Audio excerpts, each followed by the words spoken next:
네, 에베소서를 이렇게 다루는 그 첫 시간부터 제가 말씀을 드렸던 말씀은 에베소서는 개인에게 주는 어떤 메시지기보다는 예수를 믿는 자들의 공동체에게 주시는 하나님의 메시지라고 말씀을 드렸습니다.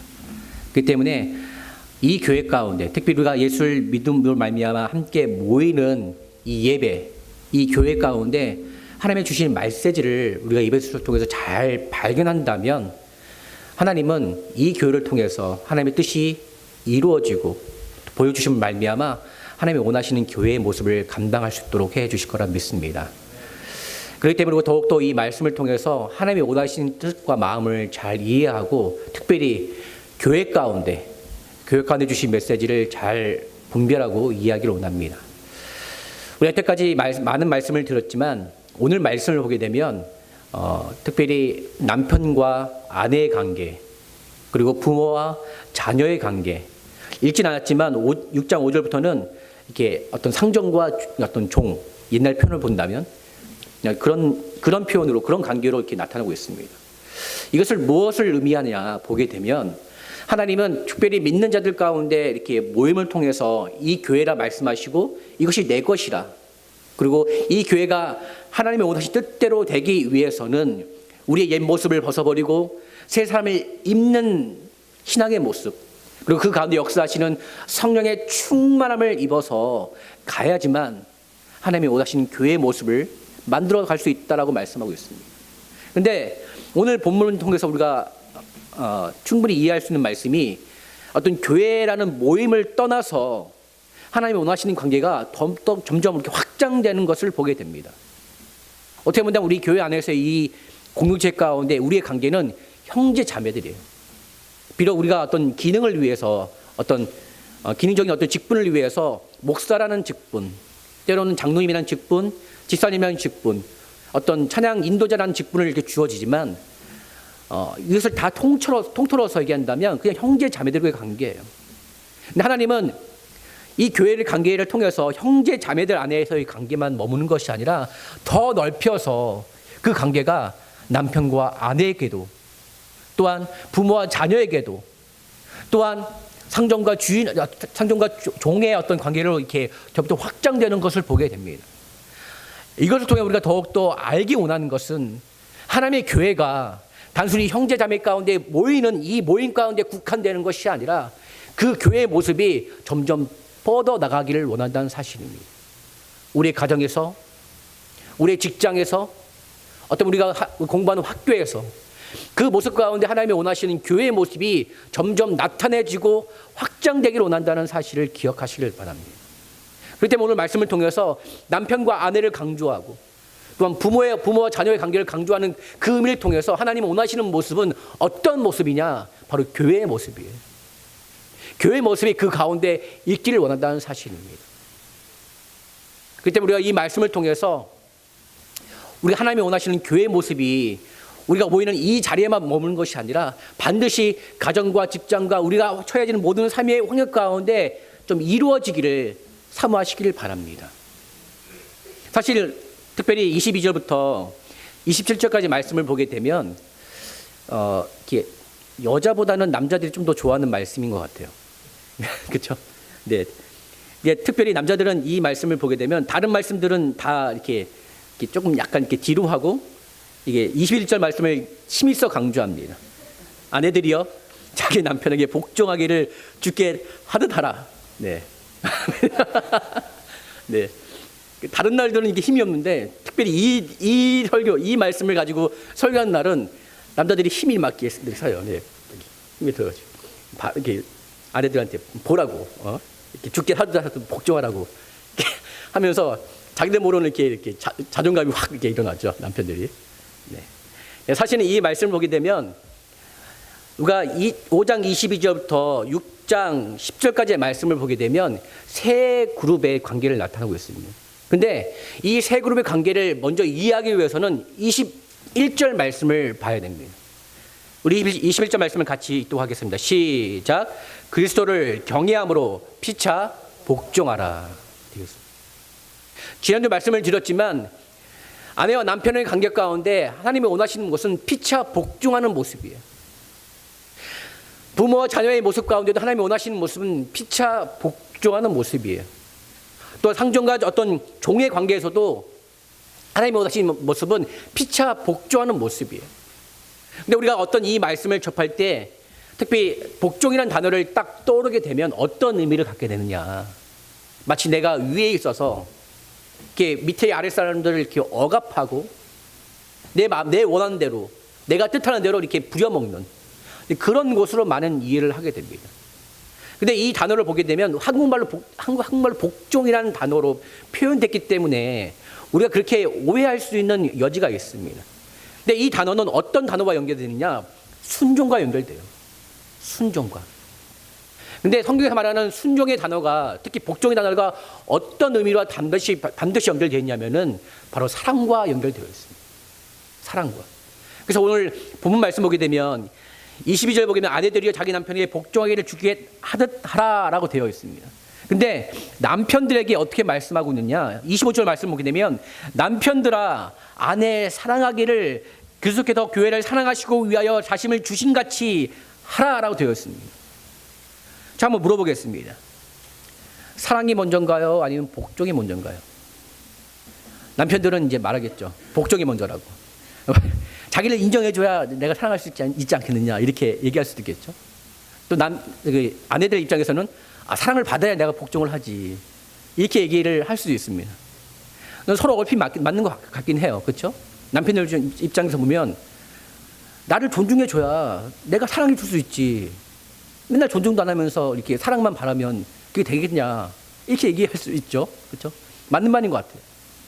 아내 입장에서 보면 이게 아내 입장에서 보게 되면 맨날 이렇게 뭐 복종만 강조하고 따르기만 하라고 하고 사랑도 안 하면서 이렇게 강조할 수가 있습니다. 그래서 하나님께서 뭐라고 말씀하시냐? 이 두 가지가 함께 있어야 된다고 말씀하고 있어요.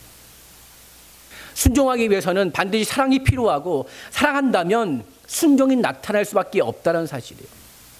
굳이 어떤 그러니까 시간의 어떤 순서를 따지게 된다면 사랑이 먼저입니다. 하나님께서 우리를 사랑해 주셨기 때문에 그가 순종으로, 그러니까 하나님을 순종할 필요가 없음에도 불구하고 그가 우리를 사랑하심을 말미암아 자기 스스로 그 말씀에 순종하심으로 자기의 사랑을 우리에게 보여주셨어요. 그렇죠? 그렇게 본다면 순서랑 보게 되면 남편이 아내를 사랑하는 것이 먼저예요. 정말 사랑해 주는 것이 먼저입니다. 왜? 보통 여자들은 연약한 그릇이라고 되어 있습니다. 그래서 이 연약한 그릇이 깨지지 않도록 남편들은 사랑으로 그 그릇을 잘 관리하고 아껴주고 보호해줄 수 있는 것이 필요하다고 되어 있습니다. 그렇기 때문에 남편들에게 먼저 이렇게 권면하는 것은 아내를 사랑하십시오. 네, 아내를 사랑하십시오. 어떻게? 주님이 나를 사랑하신 것 같이 아내를 사랑하십시오. 그리고 아내들도 그 사랑에 따라 내가 받은 사랑을 통해서 힘을 다해서 내가 죽게 하듯 남편에게 순종하시기를 바랍니다. 사실 요즘의 시대 같은 경우에는 이 흐름이 자꾸 깨져요. 특별히 우리가 이 부분 가운데 있어서 말하지 않을 수밖에 없는 것은 동성애의 문제가 있습니다. 그렇죠? 동성애 문제. 동성애 문제는 이 가정의 흐름들을 다 깨버립니다. 남편의 역할과 아내의 역할을 다 깨버리게 됩니다. 그러다 보니까 이게 순종의 의미도 깨져버리게 되고 사랑의 의미도 깨져버리게 된다는 사실을 여러분 기억하시길 바랍니다. 하나님은 여러분이 알아야 될 것은 우리가 복종의 의미를 강조하는 가운데 있어서 하나님이 원하시는 마음은 하나님은 질서의 하나님이에요. 하나님은 뭔가 혼란의 하나님이 아니라 하나님은 어떤 질서를 깨트리는 하나님이 아니라 하나님은 원하시는 것은 말씀대로 그 말씀의 질서대로 행하기를 원한다는 사실이에요. 첫 번째 하나님께서 우리에게 보여주신 모습은 남편과 아내의 모습 가운데 하나님이 원하신 질서의 모습이 있다는 사실이에요. 그렇기 때문에 남편은 아내를 무시하거나 억압해서는 안 됩니다. 아내는 남편을 무시하거나 또 어떤 이렇게 경멸해서는 안 됩니다. 서로가 사랑함을 말미암아 순종하는 모습이 있어야 될 줄 믿습니다. 특별히 결혼하신 분들은 결혼식을 하셨죠, 그렇죠? 결혼식 하실 때 그때 한번 생각을 해보세요. 이제 막 이렇게 나의 신부, 나의 신랑 되는 사람을 한번 기억해 보세요. 얼마나 멋있는지, 그리고 나의 신부가 얼마나 아름다운지, 그리고 그것을 보면서 내 일평생 가운데 내 신부를 위해서 내가 헌신하리라, 내 신랑을 보면서 내가 믿고 따르리라 했는데, 이게 며칠 지나니까 이게 그렇죠? 며칠 지나니까 나의 신부가 이럴 줄이야, 나의 신랑이 이럴 줄이야, 이렇게 하는 마음들이 갖는 것을 보게 됩니다. 여러분 기억해야 될 것은, 그럼에도 불구하고 하나님이 원하시는 남편된 역할이 있다는 사실을 기억하시길 바랍니다.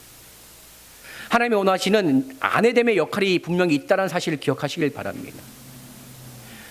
저 여러분들은 이렇게 연약하고 부족합니다. 그렇죠? 한계가 있어요. 그렇기 때문에 비록 하나님의 말씀을 믿는다 할지라도, 비록 내가 남편된 역할을 열심히 감당한다 할지라도 그 안에 연약함이 드러날 수밖에 없고 부족함이 나타날 수밖에 없습니다. 아내 또한 마찬가지예요. 그렇지만 우리가 하나님이 원하시는 그 마음을 갖고 질서대로 행하는 가운데 그 연약함과 부족함들을 채워준 역할들을 충분히 해야 됩니다. 어떻게? 사랑과 순종으로 해야 됩니다.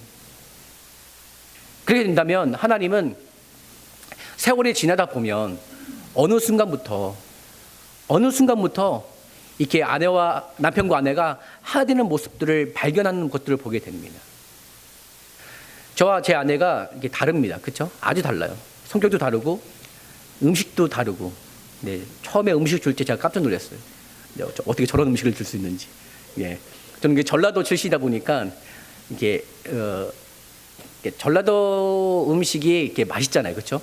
이게 맛있습니다. 반찬도 이렇게 푸짐하고 맛있습니다. 그러다가 이렇게 밥을 줬는데, 그러니까 죄송합니다. 제가 죄송한 표현이지만 그때 처음 제가 봤을 때는 밥값지도 않는 거예요. 반찬을 줬는데 반찬 같지가 않은 거예요. 그래서 처음엔 잘 무시하나 생각을 했었거든요. 아니 어떻게 나에게 이런 밥을, 밥같지도 않은 밥을 주고 반찬 같지 않은 반찬을 줄까? 근데 보니까는 약간 이게 다름이 있더라고요. 근데 살다 보니까 어느 순간부터 제 아내와 제 모습이 서로 같게 되는 것을 보게 됩니다. 물론 지금도 이제 다른 여러 가지 모습이 있지만 시간이 다 지나다 보니까 점점 닮아가는 모습들이 있게 돼요. 여러분들은 이제 여러분들이 흔히 이제 듣다 보면 부부가 닮는다는 얘기를 듣게 됩니다. 그렇죠? 살다 보니까. 특별히 하나님에게 원하시는 그 닮은 모습 가운데 정말 그 중심이 되어야 될 것은, 남편은 아내를 사랑하는 마음이 있어야 되고 또 아내는 남편을 순종하는 마음이 있어야 될 줄 믿습니다. 특별히 남편이 아내를 사랑할 때 하나님은 구체적으로 어떤 말씀을 주셨냐면은 26절 말씀을 보시길 바랍니다. 26절 말씀에 이는 곧 물러 씻어 말씀으로 깨끗하게 하사 거룩하게 하시고, 또 27절 자기 앞에 영광스러운 교회로 세우사 티나 주름 잡힌 것이나 이런 것들이 없이 거룩하고 흠이 없게 하려 하심이다라고 되어 있습니다. 특별히 남편들에게 도전합니다. 여러분들이 아내를 사랑하십니까? 예, 남편들 대답하시기 바랍니다. 네, 아멘. 하나님이 원하시는 사랑의 모습이 어떤 모습이냐? 26절 말씀이에요. 곧 말씀으로 깨끗하게 하사 아내를 거룩하게 하라 말씀하고 있습니다. 그러기에 남편들이 아내를 사랑할 때 가장 중요한 모습 가운데 어떤 모습은 그냥 내가 원하는 것을 해주는 것이 사랑이 아니라 하나님의 말씀을 가지고 그 말씀에 따라 내 아내를 거룩하게 만드는 역할, 그 역할이 남편들에게 해야 될 역할이에요. 그렇기 때문에 남편들이 말씀을 모르면 아내를 사랑할 수 없습니다.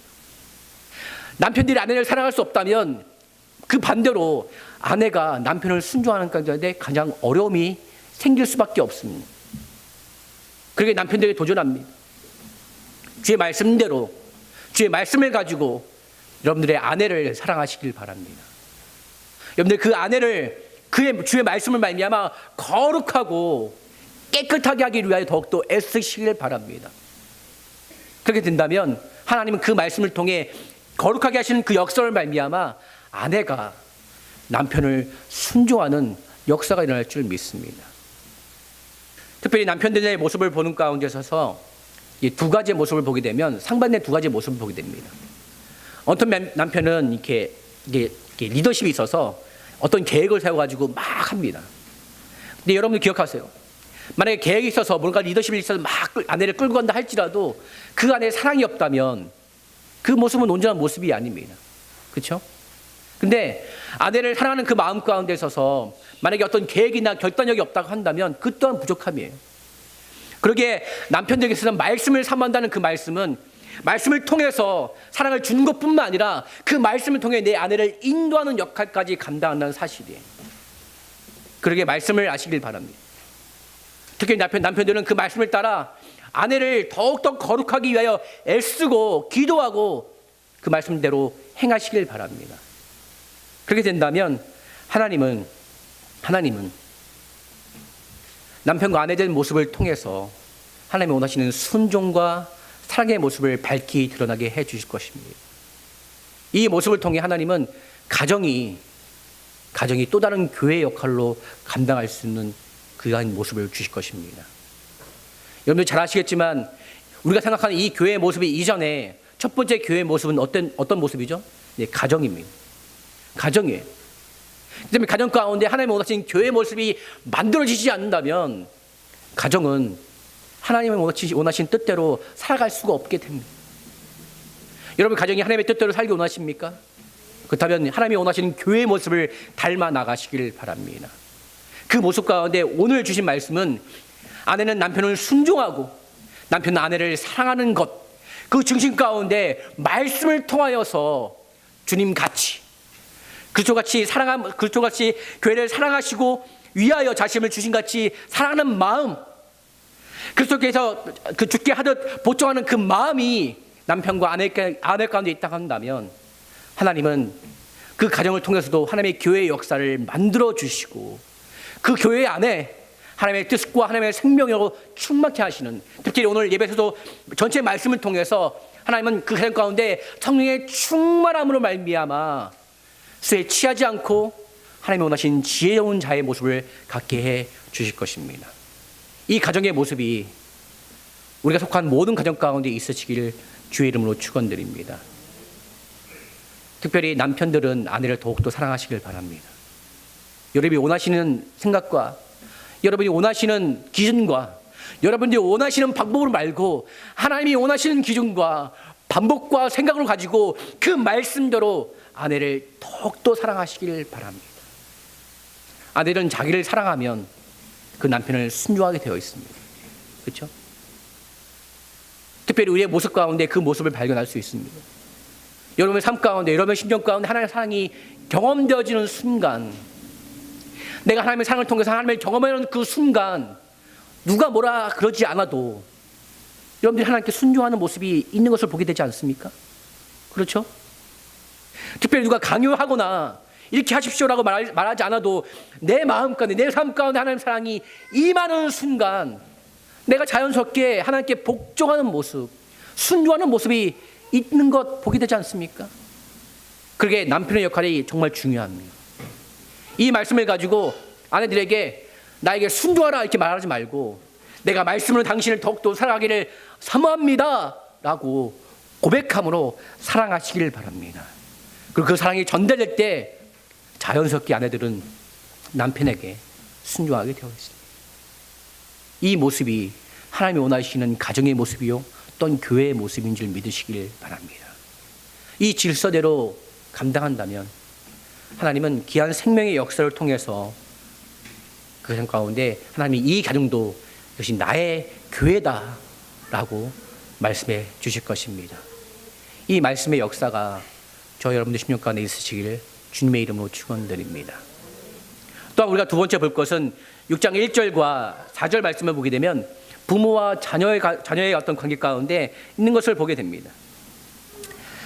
1절 보게 되면 자녀들아 너희 부모를 주 안에서 순종하라 이것이 옳으니라 내 아버지와 어머니를 공경하라 이것이 약속 있는 첫 계명이다 라고 되어 있습니다. 성경은 특별히 자녀들에게 부모에 향한 어떤 순종과 공경에 대한 부분을 강조합니다. 물론 이제 이 의미가 약간 거의 비슷하기 때문에 구분하기는 쉽지는 않습니다. 근데 굳이 구분을 한다면 순종은 이게 어떤 정신적인 의미를 강조합니다. 내 마음이 내 생각으로 이렇게 따르기를 작정하는 마음, 생각을 강조합니다. 그렇다면 공경은 어떤 것이냐? 이 마음이 표현되는 것을 말하는 거예요. 표현되고 실제적으로 물질적으로 그것을 나타내 보이는 것을 말하는 것입니다. 특별히 자녀들에게 부모를 순종하고 긍휼하는 이 말씀을 통해서 자녀들에게 도전하고 자녀들에게 이렇게 주시는 말씀은, 자녀들아, 네 마음부터 부모를 사랑하고 공경하고 표현을 따라 힘을 다하여서 부모를 더욱더 열심히 효도해라, 이런 말씀이 있다는 사실입니다. 특별히 1절 보게 되면 주 안에서 순종하라, 이것이 옳으니라 라는 이 구절이 있어요. 이 말씀은 성경 전체적으로 보게 되면 187번이 나옵니다. 굉장히 많이 강조하는 가운데 부모에게 순종하는 그 말씀이 너무나 당연하다는 거예요. 그 때문에 내가 예수를 믿음을 말미암아 예수를 믿음에도 불구하고 부모를 인정하지 않고 부모에게 순종하지 않는다면 그건 예수 믿는 자의 모습이 결코 아닙니다. 또한 내가 예수 믿음에도 불구하고 나의 부모님에 향한 그 공경의 모습이 없다라고 한다면 그 또한 잘못된 신앙의 모습이에요.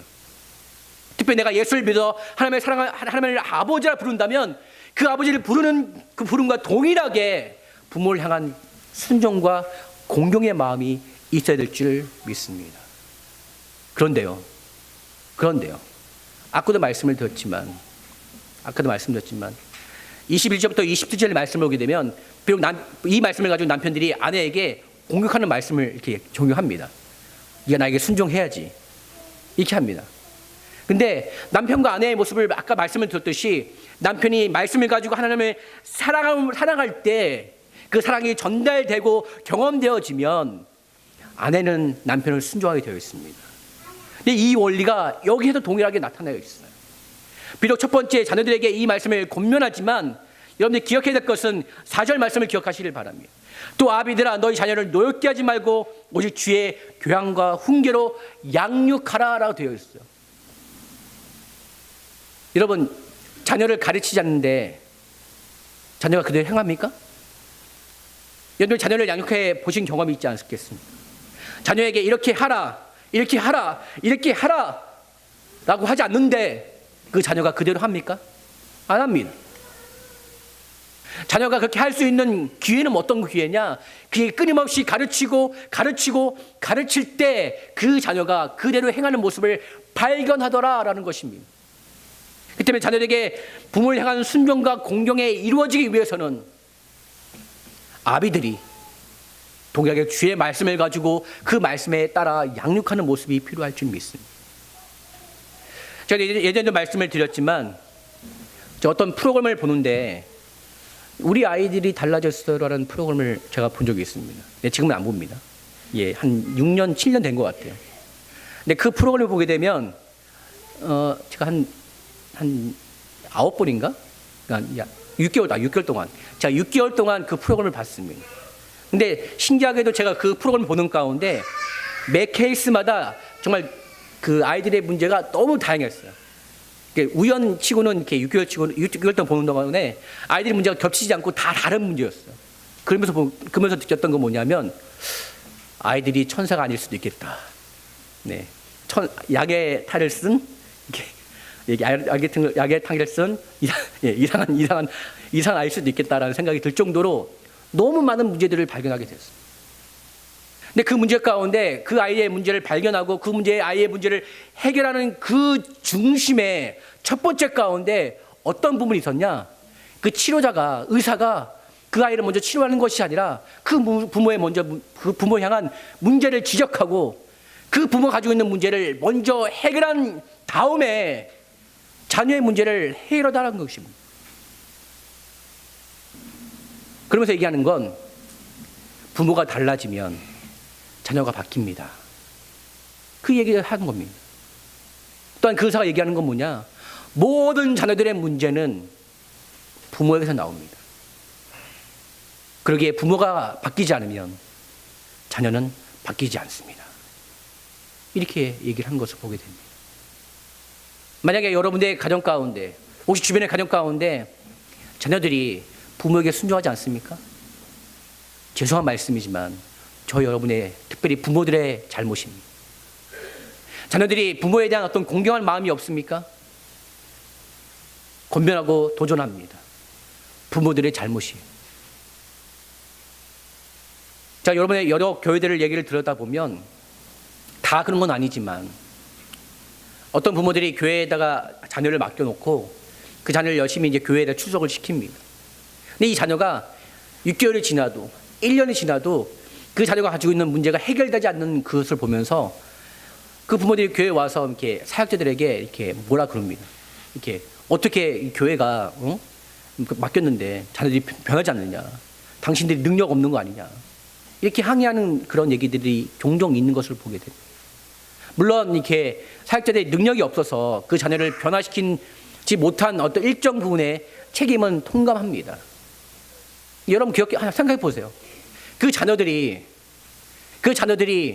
있는 시간이 주로 언제입니까? 그 자녀들과 함께하는 대상이 과연 누굽니까? 부모 아닙니까? 그렇죠? 근데 생각보다 많은 부모들이 어떤 자녀의 문제가 발생되고 그 문제가 드러날 때 누구를 비난하느냐? 리더를 가지고 있는 사람, 어떤 가르침을 가지고 있는 사람에 대해서 비난하고 이게 어떤 잘못을 표현한다는 것입니다. 근데 성경은 우리가 알아야 될 것은 자녀들을 향한 교육이 아벨을 통해서, 특별히 부모를 통해서 나와야 된다고 말씀하고 있습니다. 특별히 어떤 말씀이냐? 주의 교환과 훈계로 양육하라 되어 있어요. 우리가 자녀들의 어떤 잘됨을 위해서는 우리 부모가 하나님 앞에 나아가서 기도하는 모습, 앞에 나아가서 주의 말씀대로 살고자 하는 작정하는 마음, 그 모습을 보여주어야만 자녀들도 따라갈 수 있다는 사실 기억하시길 바랍니다. 여러분 기억하세요. 부모가 죄를 미워하면 자녀들도 죄를 미워하게 되어 있어요. 부모가 하나님께 향한 은혜를 사모하면 자녀들도 하나님에 대한 은혜를 사모할 수밖에 없습니다. 반대로 부모가 자녀 보기에 막 살면 자녀들도 막 살 수밖에 없습니다. 부모가 남편과 아내가 서로가 헛되고 서로가 존중하지 못하고 사랑하지 못하고 순종하지 못한다면 자녀들도 그 모습을 닮아갈 수밖에 없다는 사실이에요. 그러기에 첫 번째 교회의 모습을 끝난 다음에 가장 첫 번째 관계의 모습 가운데 남편과 아내의 모습을 강조한 이유는 이것이 이루어지지 않으면 부모와 자녀의 모습 가운데도 하나님이 원하시는 모습을 이룰 수 없다라고 말씀하시는 거예요.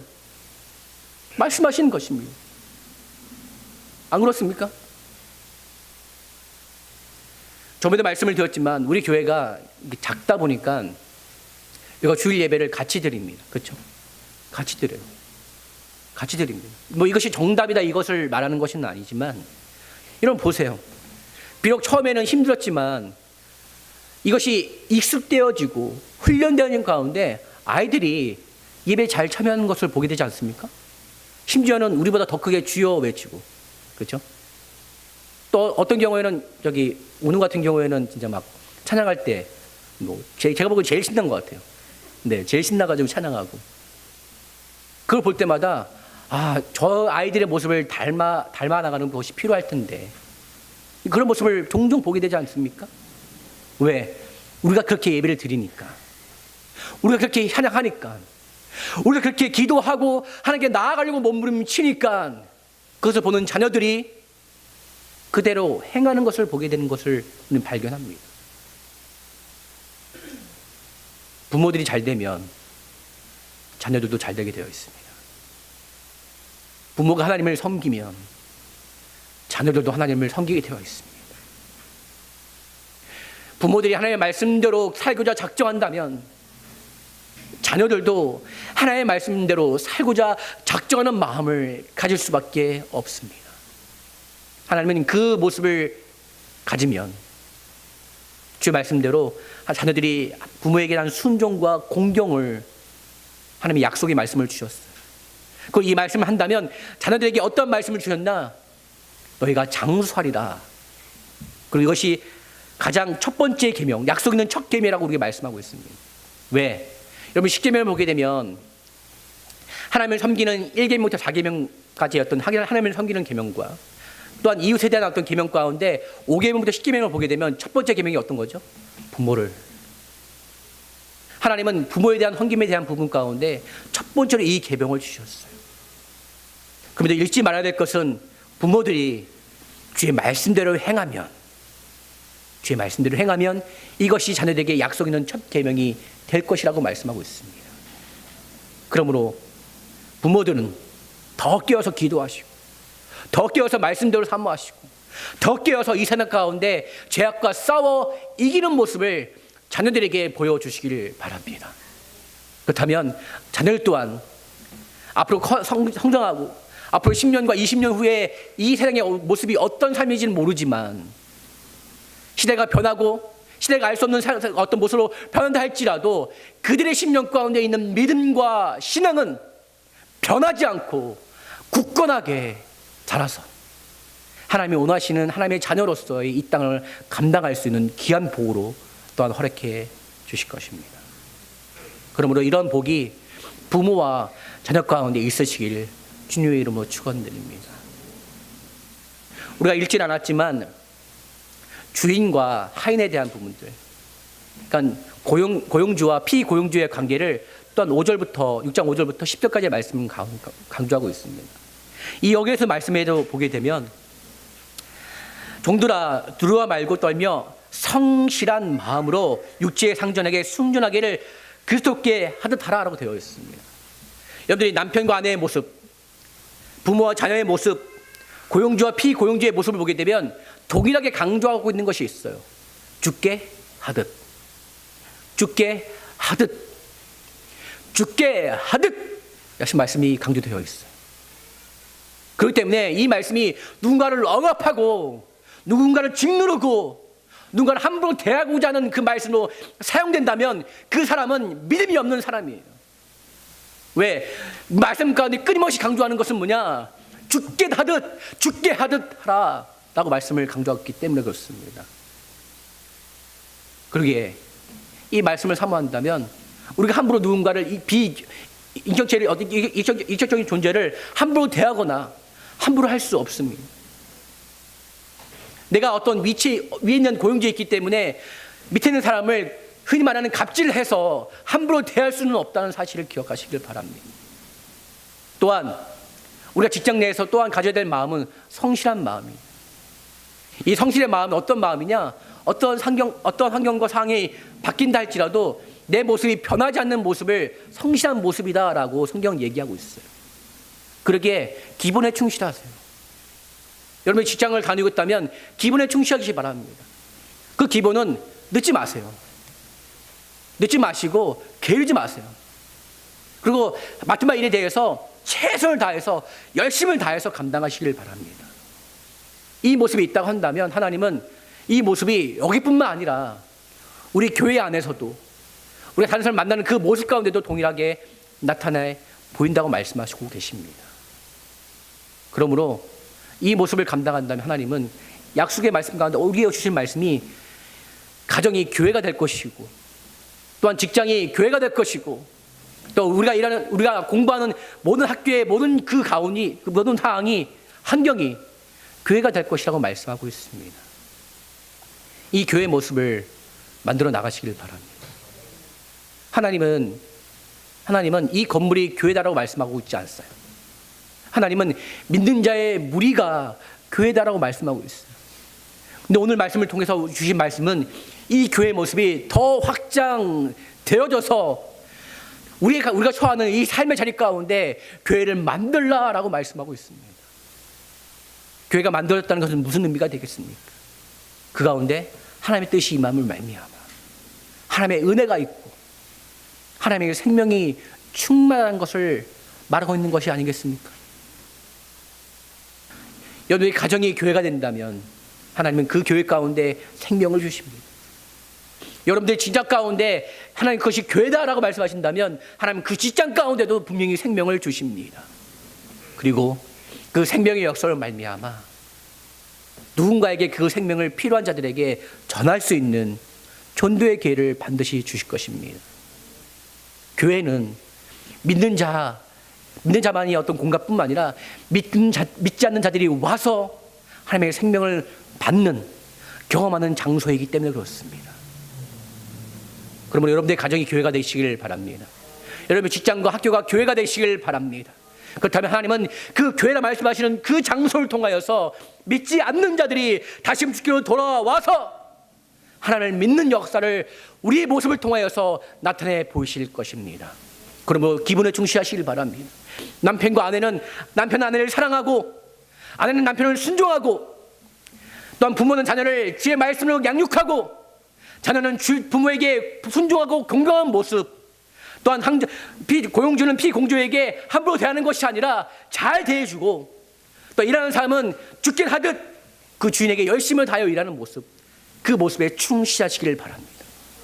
충실하신다면 하나님은 그 모습을 통해서 우리의 삶 가운데 주의 말씀을 드러낼 수 있는 귀한 역사로 나타내 보이실 것입니다. 그게 된다면 하나님은 교회 주는 메시지가 우리가 받는 모든 환경 가운데 온전히 이루어질 수 있는 귀한 은혜를 주실 것입니다. 그 모습은 바로 생명입니다.